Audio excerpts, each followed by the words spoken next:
ស្វាគមន៍មកកាន់វីដេអូថ្ងៃជូនសិស្សទៅទស្សនកិច្ចសិក្សានៅក្នុងខេត្តបាត់ដំបងចឹងទីតាំងទី1របស់យើងគឺប្រាសាទឯកភ្នំដែលស្ថិតនៅក្នុងឃុំពីមឯកស្រុកឯកភ្នំខេត្តបាត់ដំបងចេញពីទីនេះទៅគឺយើងបានទៅវត្តសំរោងក្នុងទីនេះជាកន្លែងប្រវត្តិសាស្ត្រមួយទាក់ទងជាមួយនឹងរបបបល្ល័ង្កពុជសាសន៍ប៉ុលពតដូចនៅខាងក្រោយក្នុងបាសាហ្នឹងគឺជាលលាក្បាលរបស់សាកសពដែលបានស្លាប់នៅក្នុងសម័យនោះ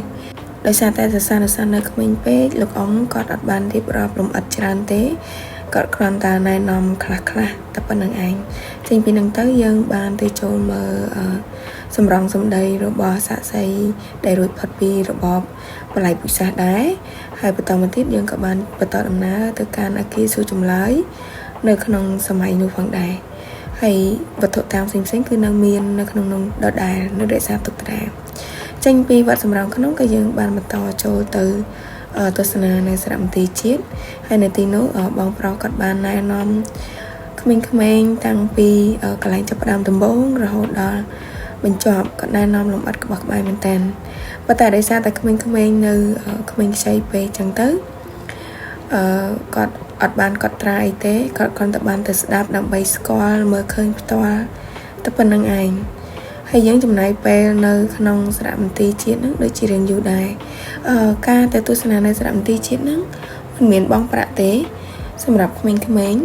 ហើយសម្រាប់ខ្ញុំដែលជូនទៅហ្នឹងក៏មិនមានបង់ប្រាក់ដែរគឺឥតគិតថ្លៃតែម្ដងពួកគាត់រីករាយដែលឃើញក្មេងៗបានទៅទស្សនកិច្ចតែបើតែគាត់មិនតាន់ទទួលបានចំណេះដឹងជ្រៅជ្រះពួកអីទាក់ទងនឹងរូបចម្លាក់ផ្សេងគាត់មិនតាន់ស្គាល់ច្បាស់ទេគាត់គ្រាន់តែដឹងថានឹងជារូបចម្លាក់ក្នុងពុទ្ធសាសនាឬក៏ព្រហ្មញ្ញសាសនាប៉ុណ្្នឹងឯងចេញពីសារមន្ទីរជាតិយើងបានចូលញ៉ាំបាយញ៉ាំអីហើយក៏បន្តដំណើរទៅសាលាខេត្តបាត់ដំបងចឹងមុននឹងដើរមើលក៏យើងទទួលបានការណែនាំពីអ្នកគ្រូនៅទីនោះ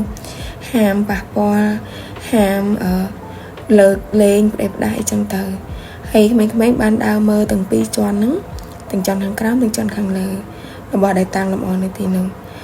ពួកគាត់អត់សូវឆ្ងល់ទេដោយសារតែនៅទីនោះគឺមានអក្សរសម្រាប់អានស្រាប់ចឹងខ្ញុំគ្រាន់តែដើរតាមពីក្រោយជួយថតជួយប្រាប់តិចតួចតែប៉ុណ្្នឹងឯងអស់ពីជាន់ក្រោមយើងក៏បន្តដំណើរទៅជាន់ខាងលើមកតាំងទៀតហើយជាន់ខាងលើមានតាំងរបស់របរនៅក្នុងបន្ទប់ដាច់ដោយឡែកដូចជាផ្ទះដូចជាកន្លែងពុទ្ធសាសនាអីផ្សេងៗហ្នឹងគឺនៅខាងចុងខាងលើវិញអញ្ចឹងចេញពីសាលាខេត្តទៅក៏យើងបានបន្តដំណើរទៅមួយទីតាំងទៀតនោះគឺទៅប្រាសាទបាណន់ចឹងនៅទីនោះអត់បានថតអីច្រើនទេដោយសារតែគ្រាន់តែឡើងទៅដល់លើដូចជាបាន10នាទីគឺភ្លៀងរាវរត់ចុះមកវិញចឹងចេញពីប្រាសាទបាណន់យើងបានទៅ